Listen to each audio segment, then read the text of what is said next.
market is changing. Can your business keep up? Join me, Justin Lane, and a host of enterprise sales talent as we unravel the world of sales incentives and technology to help you become a more agile and effective leader. Learn how best-in-class organizations use data to identify and apply the right incentives at the right time to drive organizations towards success, whatever the market throws at you. Quit the guesswork and unlock the full potential in your sales team. Welcome to the Sales Compensation Show. It's my pleasure and honor to welcome to the show today, Matthew Flotard. Matthew is a strategic sales compensation leader with over 10 years of experience. He focuses on building partnerships across organizations to align corporate goals with both sales incentives and go-to-market programs, and currently the go-to-market strategy leader at Metadata Solutions. Matt, welcome to the show. Awesome. Thanks, Justin. Happy to be here. Yeah. For the folks listening that aren't familiar with metadata, can you tell us a little bit more about what you guys are up to? Yeah, sure. So Metadata Solutions, it's been in the market since the early 2000s. They specialize in software for clinical trials. That's their main gist. They've expanded from being just an electronic data capture for clinical trials into the commercial end, bringing products to market, using data, things along those lines, as well as even AI to help predict how a clinical trial may work. So it's a pretty large endeavor across the platform, software-based solution, though cloud-based. We also got acquired by Dassault Systems a couple of years back. So we're part of a larger team now and a larger company as well. Quick question, were you there for that acquisition? I was, yep, I was part of that. So I think that's always an interesting process that not a lot of folks have the experience to go through from a sales compensation side. And I think there's always this harmonization project of trying to bring the comp plans and sales teams together. Did you get to participate on that project? I did, yeah. So we were part of a team that collaborated, what we like to call like the life science engagement. So within there, we were taking metadata as well as some brands that were under Dassault that help offer a full solution to our customers within the life science space.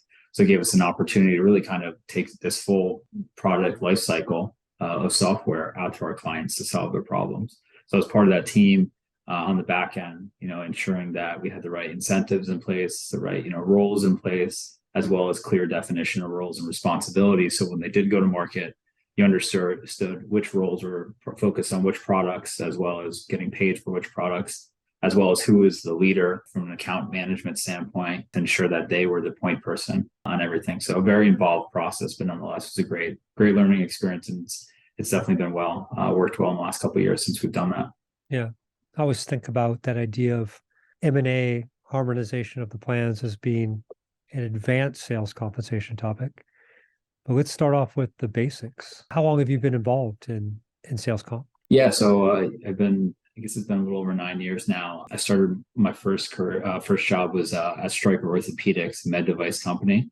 So within there, I was working in the sales operations department and kind of, working kind of within master data, sales comp, a little bit of reporting as well. So I've been kind of introduced initially based on that. Very straightforward comp plans, very transactional.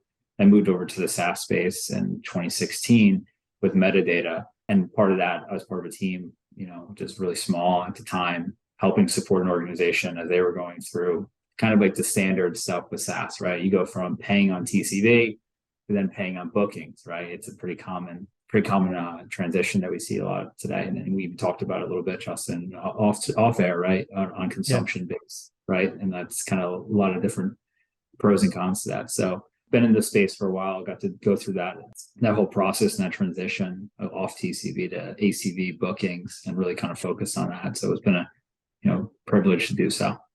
Yeah, that's a very common journey for SaaS cloud companies. I think that the vast majority of startup companies will start with this idea of total contract value. They'll try to tie reps being paid with cash being received and kind of de-risk the plan from the company perspective. Yeah. One of the things I categorize sales compensation plans as it's a shared risk between the folks on the plan and the company. And I think moving to an ARR model this is the first time in a lot of companies' maturity or life cycle that they've had this idea of shared risk. Is that something when you guys were thinking about this of, oh, we're going to pay people on bookings? What kind of do you remember the discussions about like what the thought process was and why people were worried, I guess, probably to move towards that way? Yeah. There's a lot of pros and cons, right? And I think there's different stakeholders and different views on, objectives of what we're trying to solve for. I mean, if you high level, you looked at it, right? When you're paying on total contract value, especially in our space with clinical trials, you have contracts that are pretty long, right? So within that, you could have a 10-year clinical trial, right? It's pretty common. You could have a contract that could be aligned with that. So being said, though, if on a TCV type model, you're paying on small increments every month that you get an invoice or whatever the cadence was. So over the length of the contract, you're getting paid a certain amount over time. But if you had a rep there that's for more of a legacy rep, they've been there for a handful of years, they come into the year with a baseline of earnings, right? So you might be earning, your OTE or close to it, maybe even above if you're a really high performer based on, some past residual TCVs, and you haven't even sold anything in the current year, right? So can be good, right, for the rep, but then it misaligns, like to your point, the objective of the company. We have a lot of risks now. We have bookings that we need to get to our growth targets, et cetera. So that was number one, what we tried to solve for. But also what we wanted to do is create an incentive for the reps to go out there and close bookings, right? We wanted you to go out there, create it, close the booking, and then hand it off to kind of our implementation team, customer service, et cetera, so they can then go out and close more, right? So we align the commissions towards the ACV value on something that they can truly influence and close, right?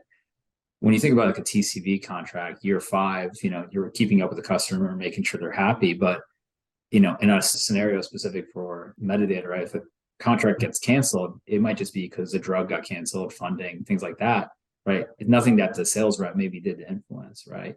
So we really want to front load the commissions as well as front load the influence for a rep, right, onto the bookings. And that's kind of what happened with that change. And that was the kind of the methodology and the thought behind it.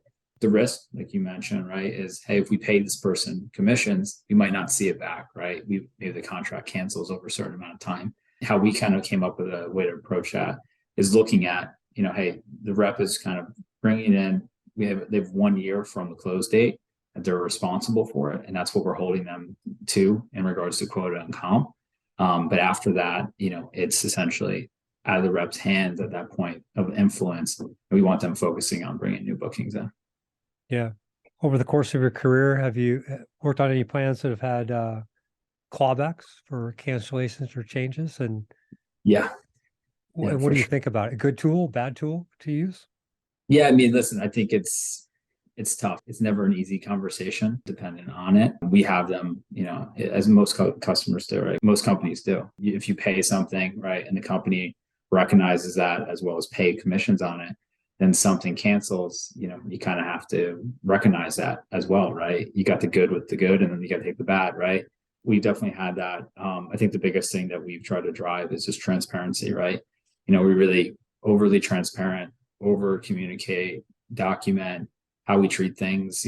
We think we're really fair, honestly, in that regard. We if it's the right thing for the company, we think it's the right thing for the employee, and vice versa. So we really try to make sure that we align that. But it's never an easy conversation for anybody, really. It isn't. So it's just kind of making sure there's a person aspect to it, right? We're all human. And I think one big thing that we've always tried to do is we do, especially if it's a large callback, let's give options, right? Maybe there's a different way to approach it. Maybe spread that over time. Maybe show them a path to success to say, hey, listen, you might have this large callback, but you can earn this back by doing X, Y, and Z, right? Pretty quickly. So again, there's that human component as well as just, being realistic about the situation. Yeah, I enjoy hearing you say that, right? I've always, I remember when I first started doing sales compensation, plan design and working with companies, it was definitely solve a math problem. Yeah. And kind of just seeing it from the corporate viewpoint to where, something bad happened. The company, needs that money back. They paid for something, they didn't actually get it type of thing. And then, as I learned more about human behavior and kind of how people think, this whole idea of loss aversion, like the extrinsic motivation that a dollar to the rep provided was a fraction of kind of the the dismotivation or unhappiness that the taking it back created. People hate Yeah, losing more than they like winning in their brains. And so, you have to, I like to hear that you're thinking about the human side of the sales compensation plan. absolutely. The third leg of a stool that I've seen, become more important in the last few years is the prospect, the client, and customer, the impact on them of sales compensation plan design decisions.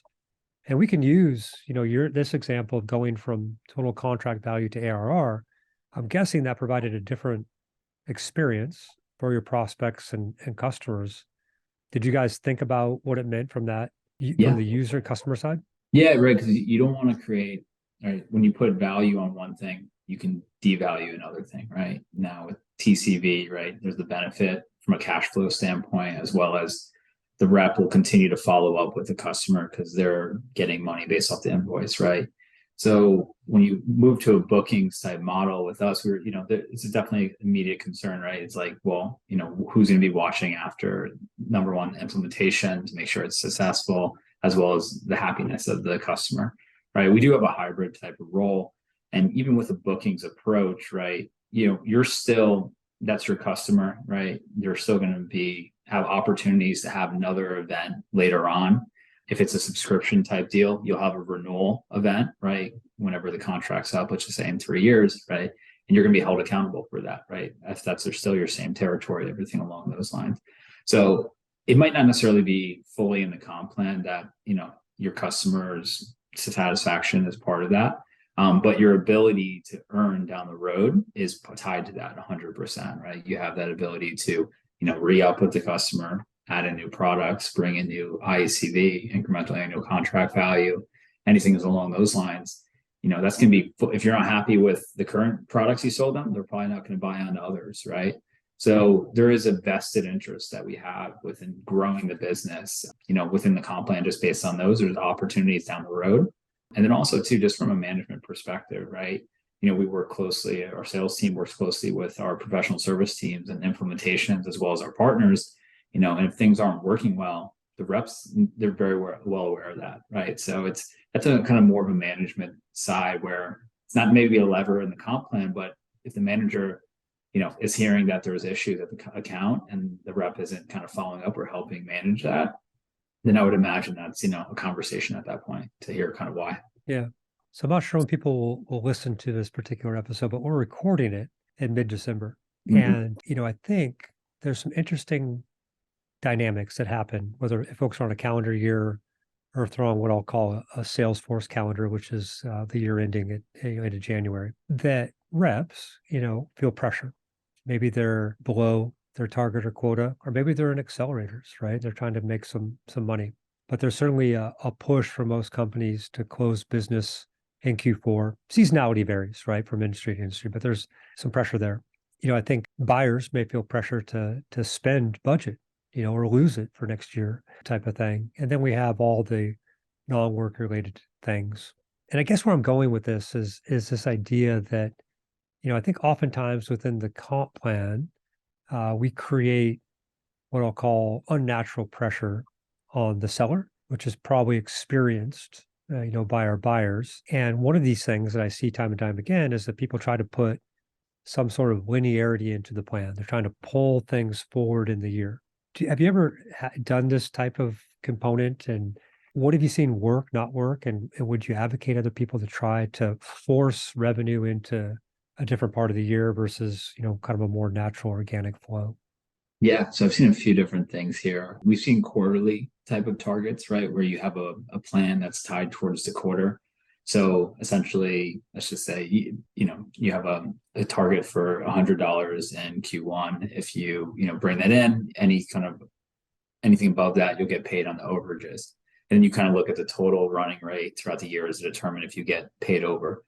Problem is sometimes what you'll have misalignment, right? You'll have one deal close in Q1 rather than Q2. Maybe the quota, wasn't as discrete, depending on how granular you can get. And you have a manager or a rep who just hit their quota, hit their OTE, but the target for the total year was missed, right? So you get in these weird scenarios. And you also got extra pressure, to your point, that are, a manager, if they're having a strong quarter, they're pushing to close that deal as early as possible. Maybe they're providing bigger discounts, maybe things along those lines that might not be as warranted as it would be normally if they didn't have that time pressure. So I've seen that, right? But also seen scenarios where it's tough for a rep to influence that as well, right? So I also think sometimes timing, is more based off what the client needs and what their schedule is rather than what we can actually influence. So I think, it's a few different factors and probably kind of long-winded way to get to it. I think there's kind of different levers there. It's the quota, the timing, as well as who can actually influence it, right? If you're setting quality quota and you have a good line of sight, depending on when the deal is going to close, as long as it closes within that time period, you're kind of protected, right? You're, aligned with kind of what the business is expected. But also in the same time, right? If a person can influence it to come earlier, right, you kind of want to be protected as well. So how we've kind of addressed that specifically is from a year-to-year way. If I'm a rep and I bring in a renewal that's separated, maybe let's say scheduled for January, and I bring it into December, how we do is we only pay on the growth, right? The incremental business that came in. So if you brought in the renewal below whatever the renewal value might be, it's not an actual benefit to the company, as well as, it's a benefit for the fact that we close a renewal, but it's not necessarily a benefit in the fact that it's below what we normally expect. So we truly kind of tie the commissions and incentives to only the growth in that scenario. But again, that's, probably more of an extreme scenario where you don't necessarily want to drive someone to kind of push something forward or out. So again, it's kind of a balancing act that we've seen, but it's worked based on some of those different things. Yeah, my thought process on it has kind of oscillated over the years. And I like this idea of thinking about what I'll call corporate context and kind of this idea of, do reps have the ability to pull things forward, or are they creating, some unnatural experience to try to do so? And, versus the idea, are you paying for revenue that you would have already gotten, extra for revenue or already gotten anyways through the quota setting and types of things. I like the corporate context aspect of it. This is one of the things, as I've talked to different people throughout this first season of the podcast, I think what I'm realizing more and more is that this idea of best practices, like how to do it, and kind of a codified body of knowledge around sales compensation, it really comes down to, it depends, on the situation. I think you have a toolkit of things you can use, and then you have to apply them, using wisdom, apply them, at the right time, right place, right job role to find the most effective thing. But it's not a cookie cutter formula type of activity. No, I would agree, right? And I think it's an art and science, right? In a lot of ways. I think it depends is totally true, right?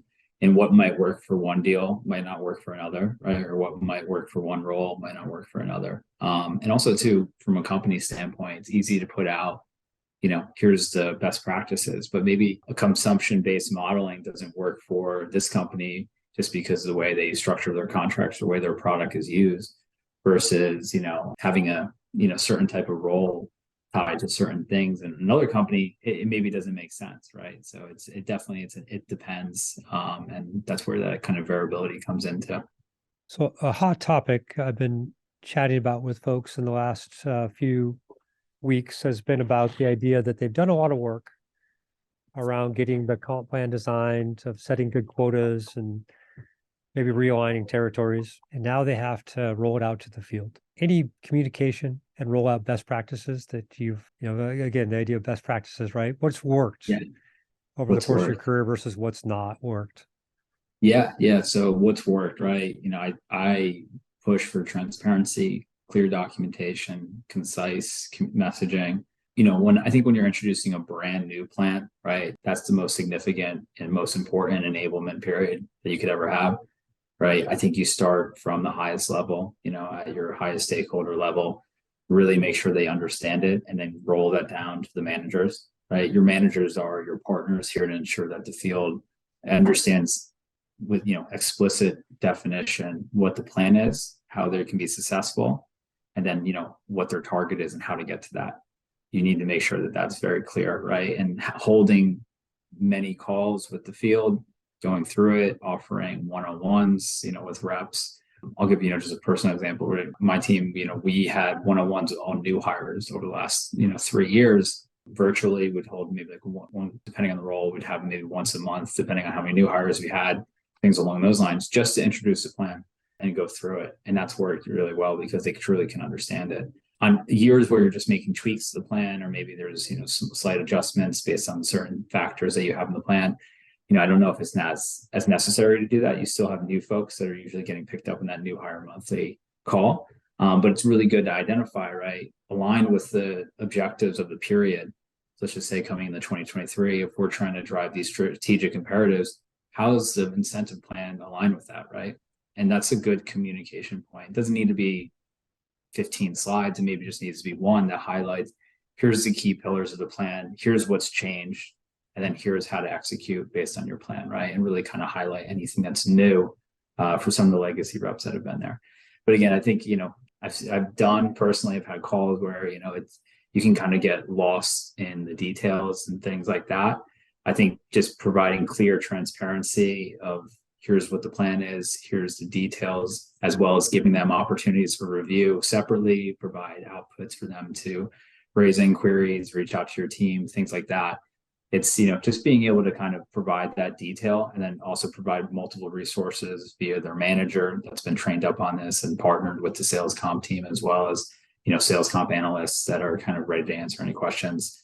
It's a couple pronged approach, but I think enablement is just a piece that's so important, because if they don't understand the plan, they can't execute on it. And then the ROI is just completely lost based on that.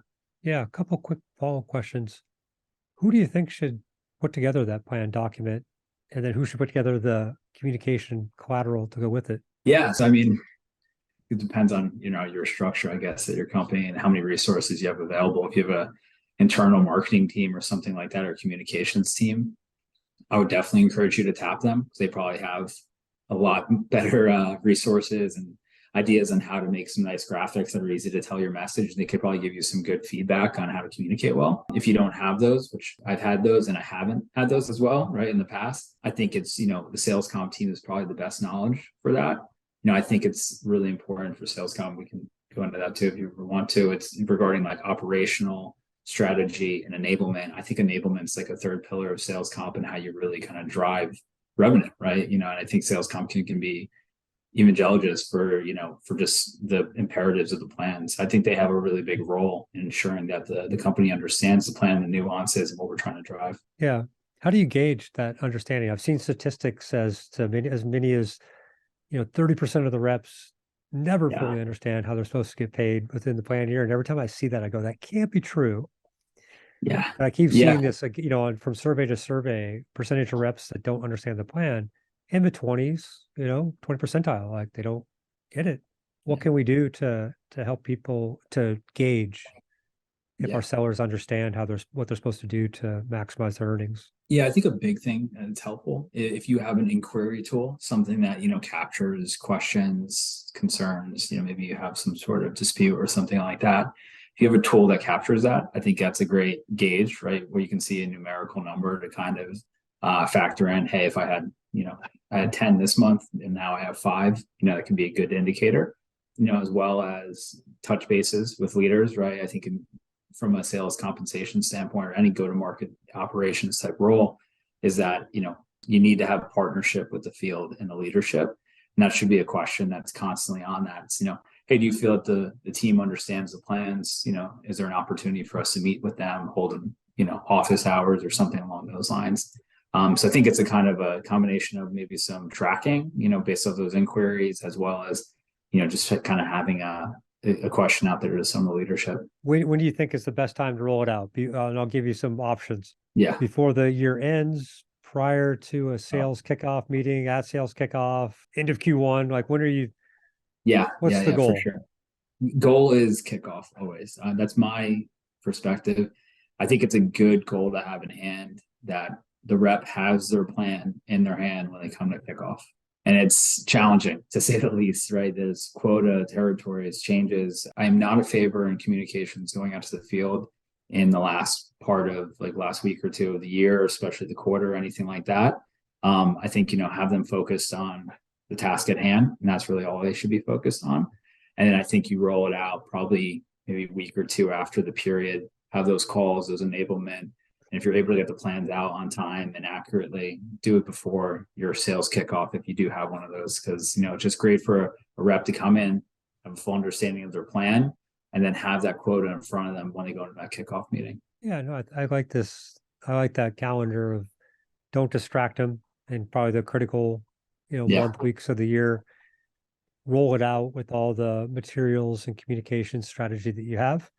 And then when they show up, available to answer any questions, but it's the idea that the sales kickoff is a motivational meeting versus again, a distraction of that point in time. If you roll out the plan and people, immediately think like, oh my gosh, this is, we're not going to make any money this year, or I'm not going back to club this year, as opposed to focusing on the agenda of kickoff. Exactly. Yeah. Yep. Good sequencing. For sure. All right. So you brought up this idea of structure within a company and how different, business processes aligned within a company. And this is something that comes up again and again as I talk to companies, as to the idea of people will think about planning and design as kind of one owner, one group, and, broad stakeholders involved. And then sales comp administration as potentially a different owner, different group, different, set of stakeholders type activity, maybe no connecting technology between the two, and the twain, don't often meet or touch each other. We did a webinar earlier this year with a few hundred companies, and I asked the question of how many companies have both of those processes in the same business function, and 60% of them did not. And I'm like, whoa, I go, in my mind, I have an opinion on it, but I'd love to hear how you think that optimal structure. And then you brought in like a third role, this idea of enablement. Yeah. How would you, if you could structure however you wanted, who would own what? Yeah, no, it's a good question. I toy with this too, because I've seen different structures in different places. I think everyone has pros and cons, right? And it goes back to what we said earlier. It depends, right? My personal opinion, right, is I feel that if you have one team that owns the operational piece, the admin work, as well as the strategy, and then also the enablement, that third pillar that I was kind of talking about, I think you can kind of parse it up within the team to have people that have strong subject matter expertise in the system, as well as maybe some more analytical focus for the strategy piece, as well as the enablement piece. So I think if you have it all within one team, it gives you this ultimate ownership as well as subject matter expert, right? You'll have someone, let's just say have a team of analysts, 3 or 4. I like to position them in a way where they are true partnerships with the business, right? They understand the business. They have, let's just say if you're a coverage model, keep it very simple, North America, EMEA, APAC, and let's say maybe there's another group in there, maybe enterprise or something that's separate, right? So if you have 4 analysts, each analyst would cover one of those groups, and they would be almost embedded with the business. They would have, monthly touch bases with maybe the leader that covers that business, any individual that helps from an operations standpoint, however it's structured. They have that partnership, so they understand, number one, the needs for that business. They're asking the right questions on a monthly, quarterly basis to ensure that that business is functioning correctly from a commission standpoint and incentive standpoint. They understand, the strategy of what they're trying to drive, so they can bring it back to the comp system and the comp team.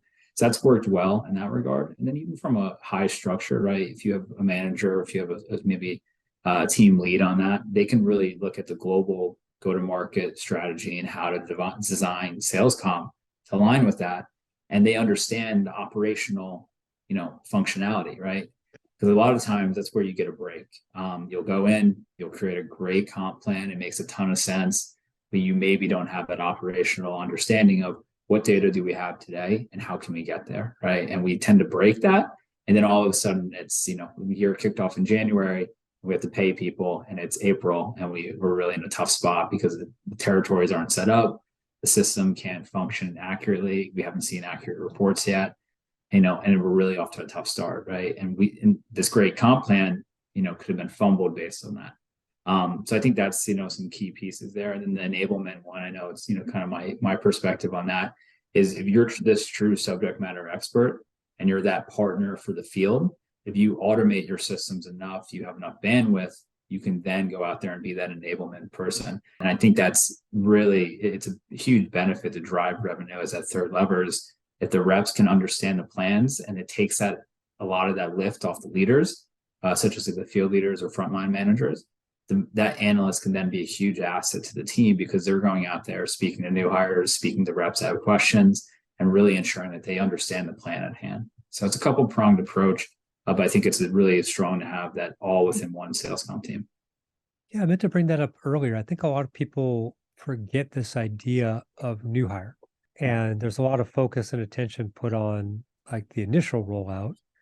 But then I talk to companies with turnover rates, anywhere from 15% to, the full 100, and I'm like, there's a lot of opportunities for new reps coming into the company to lack the understanding, of the plan coming in. So I think that's a good reminder for folks that, the same effort you put into that one time, the big bang rollout for the whole force, think about what that experience is like for the new hire classes or the one-off folks coming into the company. Yeah. And with that, right, you can work with your sales enablement. A lot of companies have these packages like videos, things like that, especially, since we're more virtual hiring of remote employees now. You can build some videos, right, and leverage that so you can have new hires come on, they can see that. And then you have the high touch or like really kind of more personal type items reviewed by the analyst with the rep, right? So they can say, hey, here's your plan. Here's how it works, looking at specifics in regards to that. It really takes a lot of the lift off them, as well as gives the rep an opportunity to kind of be introduced to the team so they have that person to connect with if they have questions. Yeah, you say that. My mind goes almost to the idea of in the recruitment process, is there a quick video to explain people kind of what's the earning opportunity and how would they make their money to take those questions off the table for folks. But yeah, that would be... it's tough, right? I don't know if you necessarily want to do that per se, because then you maybe don't want to give out too much information around the comp plan, but you do want to, depending on who you're talking to. But I also think it's important, right? It's a selling point, right? We have a great comp plan where, we've been verified by, consultants and things like that we have a best in class comp plan. We want to highlight that. Right. So something that we do, not necessarily a video per se to the field to potential prospects, but more to our TA team, right? And just having a conversation with them on a semi-annual basis. Here's the compensation plan. Here's some key points, right? It's not in a lot of detail. We don't want to overwhelm them, right? I don't think they need to understand that much about the plan per se, right? Different kickers and things like that. But I think they need to have at least a strong understanding of, hey, what is the plan kind of based on from compared to, the market, right? Especially SaaS, right? You hear a lot of these terms. What do we pay on? We pay on bookings, things along those lines. But also it's the pillars of the plan, right? And what are the big benefits of them compared to other plans, right? Because you're selling the company, you're selling the plan, which is what you want to highlight. So as you say this, I'm thinking I'd want them to maybe know pay mix. Is it capped or not? Correct, is there a presidents or champions club of some sort, potential? Is there accelerator, right? Some basic questions that probably sellers want to know, like what does it look like? Yeah. All right. And some stats, right? On how we've done in the past. So how many people make plan, things along those lines. So one more topic, and then a couple questions that I like to ask everybody that comes on the show. I think the last topic would be, you have a blog that I went out and read some of the blog posts, and I'd love to hear, like, if you track any of the analytics or statistics on that, like what's the most popular one? Like what are people interested in when they come visit the site and read about sales comp? Yeah, not that many people come, but so I appreciate you coming. Thank you for doing that. No, but it's a good spot for me as I'm kind of thinking through some of these ideas. I try to post some stuff up there. But yeah, one article did get probably the most traffic. So it was how do we align go to market with sales incentive, right? And I think that's always touched on, kind of during this planning period. And just, what I tried to highlight, and I really did have a SaaS focus on it because it was really present to my mind when we were thinking through it, is really trying to understand at a high level, right, what the pillars are of the plan, and then really trying to drive down on each role, right, depending on your overlay population as well as your product specialists and everything along those lines. What are they influencing and how does it tie back to those top pillars?